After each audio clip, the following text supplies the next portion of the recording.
eu sou a Gisele Pires e hoje eu estou aqui para te dar 10 dicas para tirar melhor proveito da sua auditoria interna.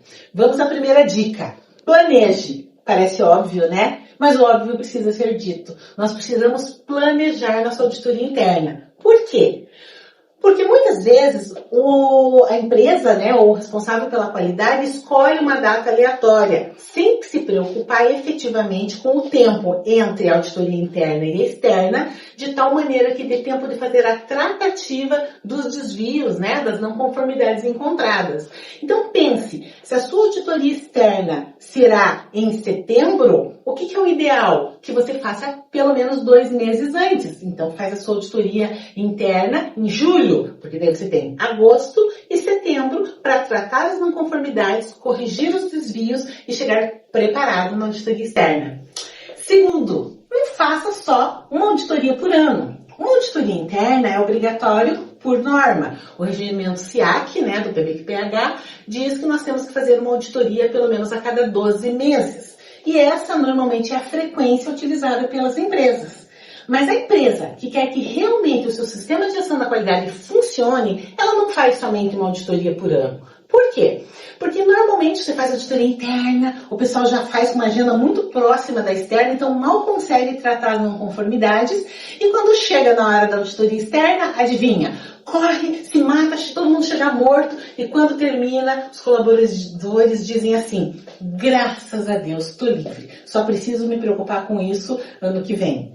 E aí o sistema de gestão da qualidade não funciona. Então minha dica, conforme a maturidade do seu sistema de gestão, preveja 2 ou 3 auditorias internas ao longo do ano que vão ser divididas. Se você considerar 3 auditorias por ano, então eu tenho clientes que eu faço com essa periodicidade, você vai ter 4 auditorias. Por quê? Porque você terá 3 auditorias internas e uma externa. E aí a cordinha está sempre esticada. O colaborador sabe que ele tem que manter os processos funcionando, porque ele terá logo uma auditoria que vai estar verificando a conformidade dos processos.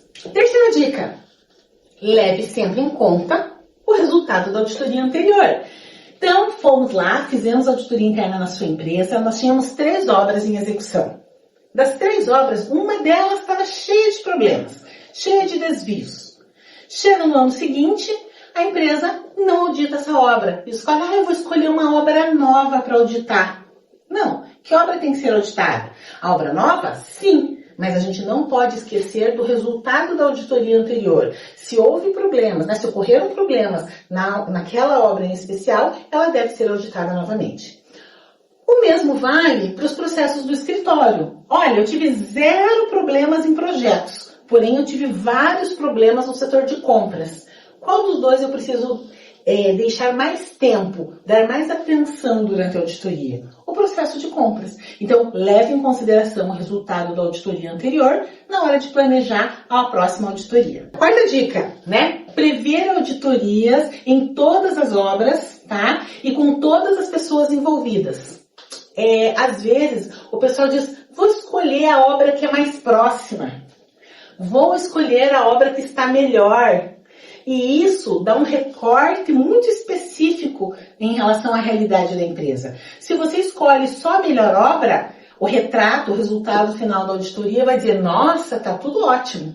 Só que se você for lá naquela obra que é mais distante, ninguém está cumprindo o processo. Ou ao contrário, você escolhe só a obra ruim, né? Que está longe, que está com uma equipe mais complicada.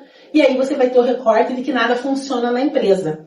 Então, o ideal é que dentro do possível, você consiga mesclar obras que estão em várias fases, né? Fundação, estrutura, acabamento, obras próximas da sede da empresa e obras distantes, tá? E obras de forma geral que a gente tenha equipes mais qualificadas e menos qualificadas. Quinta dica, prepare sua equipe para auditoria.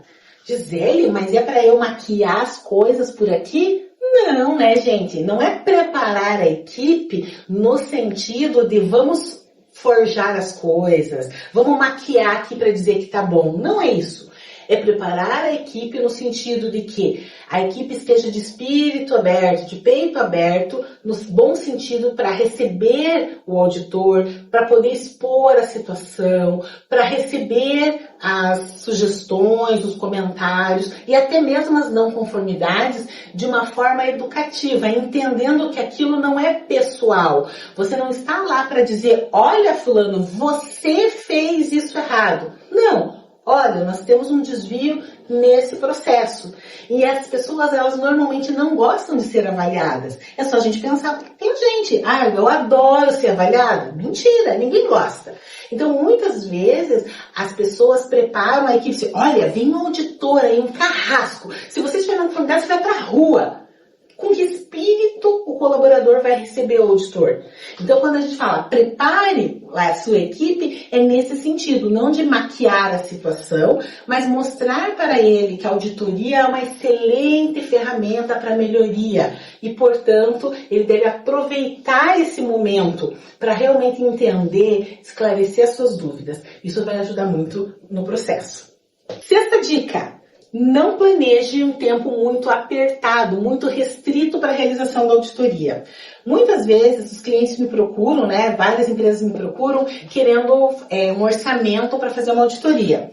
E aí a pergunta é, quantas obras são, quantos processos você tem, quantos colaboradores tem na empresa.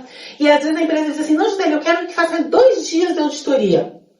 2 dias? Mas a resposta é depende, Porque se é uma empresa que só tem o dono e estagiário e uma obra, dá para fazer em 2 dias.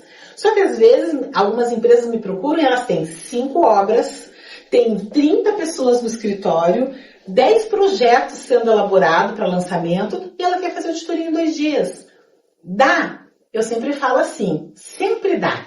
Mas eu deixo para o cliente claro que o resultado não é o mesmo. Ele vai ter um retrato muito pequeno, vai ser corrido, você vai ver uma amostragem muito restrita que muito provavelmente não vai refletir a realidade da empresa. Então, ao planejar a sua auditoria, não seja tão restritivo com relação ao tempo de auditoria. Planeje de forma adequada. Em geral, qual é o planejamento?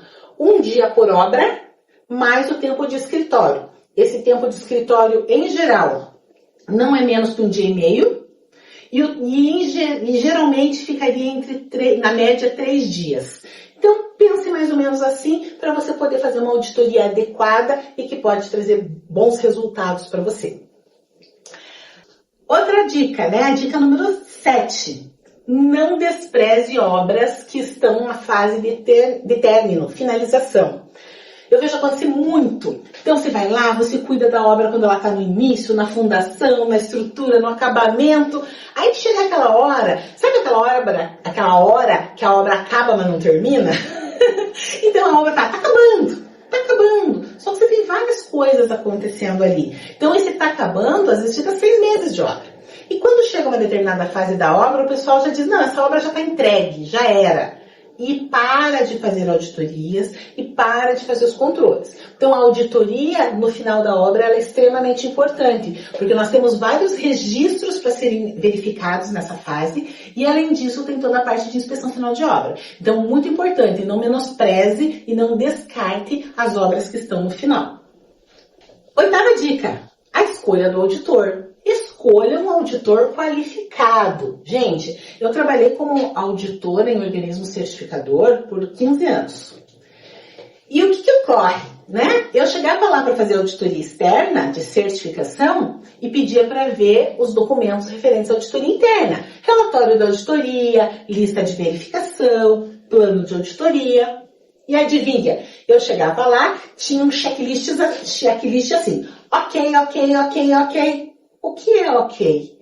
Para isso, um auditor ele tem que ser qualificado. Existe um curso de auditoria interno, onde você se qualifica para saber como proceder numa auditoria interna.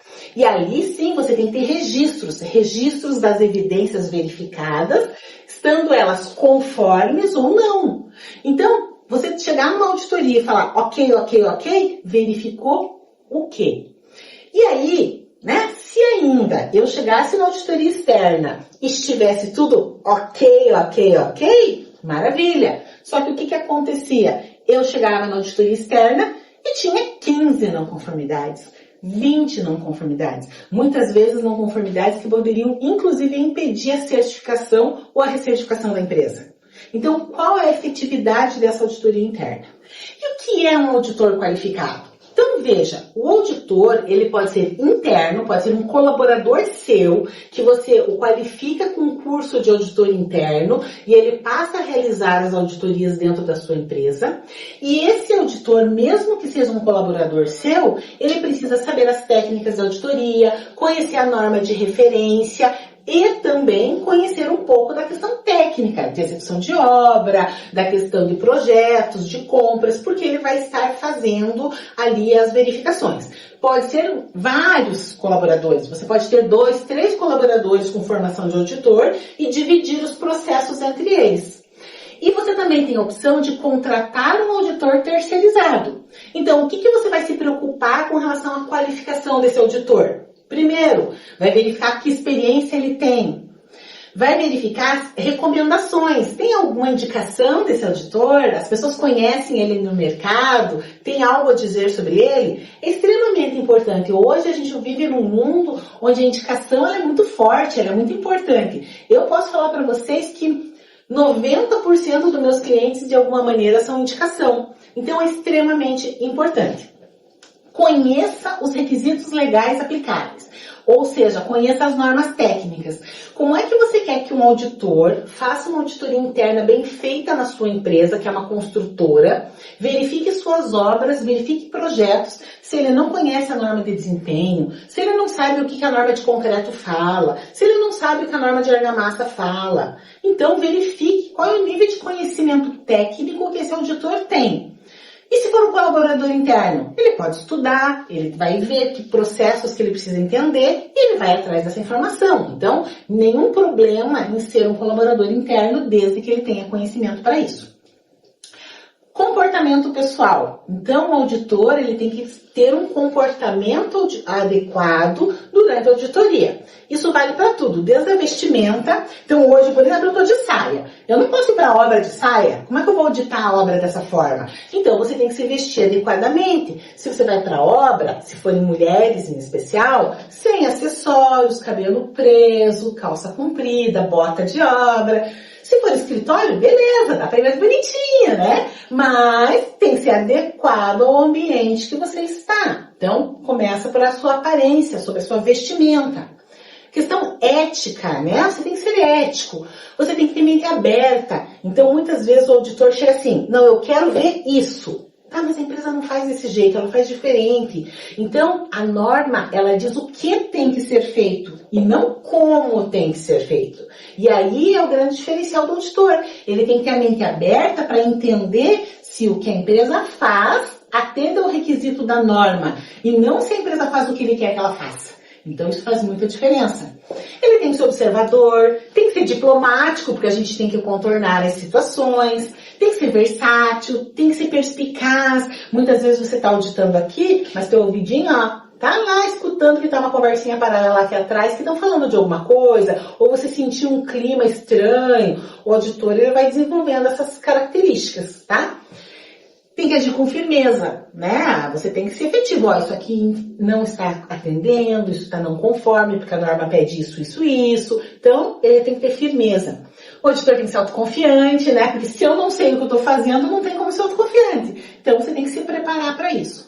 E a ideia é ser colaborativo também. Todos estão ali naquele momento para atingir o mesmo objetivo, que é poder verificar a conformidade dos processos da empresa em relação à norma. Então, o auditor está sendo pago por você, inclusive, para verificar. Agora, não quer dizer que ele vai dizer que está tudo certo. Se não estiver certo, ele vai apontar esse desvio. Você precisa preparar a sua equipe aí para a realização das auditorias, né?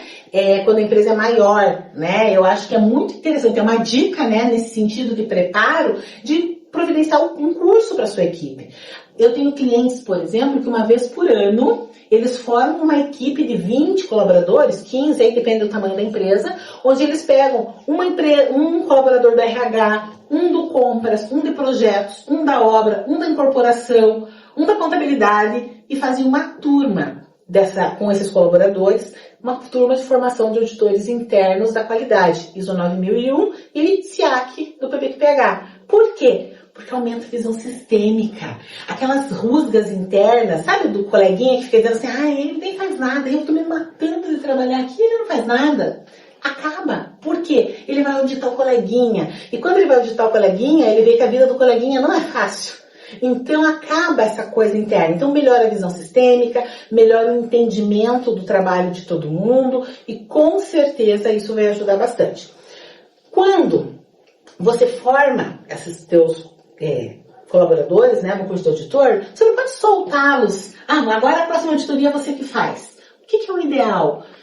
Você vai contratar a auditoria interna da próxima vez? Coloca esses colaboradores para acompanhar a auditoria, para ver como que é o processo, como é que funciona. E assim você vai qualificando, você vai preparando a sua equipe interna. Então lembra que eu falei que a dica era você fazer mais de uma auditoria por ano? Faz uma auditoria contratada e as outras auditorias você faz com a tua equipe interna. Isso reduz teu custo, né? Claro que as pessoas vão dispor de tempo, de trabalho para fazer auditoria, mas ainda assim reduz teus custos e melhora essa questão da visão sistêmica e do entendimento. Então eu acho que isso é uma boa dica, ok? Outra coisa, acompanhe a auditoria. Então, normalmente tem o responsável da qualidade, que eu brinco que é a babá do auditor, né? Onde o auditor vai, o responsável da qualidade está junto. Mas é importante que todos que acompanham a auditoria, então, tanto o responsável da qualidade, como o gestor do processo, muitas vezes o dono, quando a empresa é menor, ele acompanha a auditoria toda. Então, acompanhe, mas não só assim acompanhe, estou aqui de corpo presente. Faça anotações. Questione o auditor, né? Pergunte para você, questione não no sentido de brigar, mas para você entender, anote com as suas palavras, porque às vezes vem um relatório depois, mas com o jeito e com as palavras do auditor. Anote do seu jeito, é sempre mais fácil a gente entender, a gente lembrar o que a gente tem que fazer quando a gente anota com as nossas próprias palavras, né? Não jogue a poeira para debaixo do tapete, né? Durante esses processos, fale para o auditor, aproveite para discutir o assunto. Lembre-se, a auditoria interna, ela está para ajudar você. Então não é a hora de você esconder as coisas e jogar a poeira debaixo do tapete. É hora de você mostrar a realidade, discutir, aprender, entender o que você tem que fazer, para que realmente quando você chegar na auditoria externa, você esteja com o seu sistema, funcionando legal. Uma boa discussão, ela é sempre muito bacana, ela gera bons frutos, o auditor gosta, o auditor não gosta quando o auditado fica questionando, falando, isso tudo é besteira, isso não serve para nada. Então por que você contratou? Então por que você é certificado? Agora, o auditor, ele não se importa e ele gosta dos questionamentos, que são questionamentos para o crescimento, para entender e para poder melhorar o sistema de gestão da empresa, para fazer com que o sistema de gestão da qualidade realmente funcione. E por último, mas não menos importante, né? Dica número 10, analise criticamente o resultado da auditoria interna. Então, lá na parte de análise crítica da direção, tem um item que fala que a alta direção deve avaliar os resultados da auditoria interna. Só que, às vezes, o auditado mostra uma ata de reunião de auditoria, a ata de reunião da análise crítica, fazendo uma análise crítica da auditoria que aconteceu no ano anterior. Gente, você não lembra mais o que aconteceu. Teve auditoria interna, reúna os líderes, os gestores, quem você achar pertinente e faça uma conversa. Realmente analise criticamente. Foi bom? São coisas a analisar. Veja suas anotações, compatibilize as anotações com as dos seus colegas. Aquilo faz sentido, né? Implemente as melhorias. Não considere o desempenho bom porque não teve não conformidades. Lembre-se, a auditoria é uma fotografia do momento. Pode ser que existam diversos desvios e que o auditor não pegou naquele momento. Por outro lado, não considere que foi ruim porque teve não conformidades. Ter não conformidades não é um problema. O problema é você não tratá-las, tá? Os desvios acontecem. Então, avalie a quantidade de desvios, a quantidade de não conformidades. Foi maior ou menor do que vocês esperavam? as não conformidades foram leves ou foram graves? É importantíssimo a gente avaliar. Está tendo recorrência? Foram as mesmas não conformidades do ano anterior, ou da auditoria anterior? Fique atento a isso. Verifique se o auditor desempenhou a sua atividade de forma adequada. Ele falou de forma clara, ele se portou corretamente, ele conduziu bem as entrevistas. Eu tenho várias histórias aí com relação a auditores, né? E a gente tem situações muito bizarras, assim, em auditorias. Então, o auditor ele tem que saber se portar. Não há necessidade de o auditor chegar lá, carrancudo, de cara feia, para assustar o auditado. Não é esse o objetivo. Mas também, eu brinco, e o pessoal brinca comigo, né? Uma vez eu fui fazer uma auditoria lá no norte de Paraná, numa cidade do interior. E até hoje eu escuto um rapaz falando assim, ele dizia assim, ai meu Deus do céu, é que eu tô agarrando raiva. Eu não sei se eu tenho mais medo dela quando ela fica séria ou quando ela dá risada. Por quê? Porque assim, o fato de um auditor rir, conversar e querer conduzir a auditoria de uma forma mais leve, não significa que ele não vai apontar o que está com desvio. A questão é a condução. Então, chegar carrancudo, pondo medo no pessoal, vai melhorar o processo? Não, vai piorar. Então, avalie todas essas condições, se o ambiente foi favorável, se o auditor fez com que esse ambiente fosse favorável para o bom desempenho da auditoria. E, obviamente, tome as ações corretivas necessárias, resolva os problemas, porque a auditoria interna ela vem para isso, para detectar desvios, para que a empresa possa fazer as correções necessárias e, enfim, ir para uma auditoria externa com tranquilidade. Mas, acima disso, para que a empresa possa ter um sistema de gestão da qualidade que realmente funciona.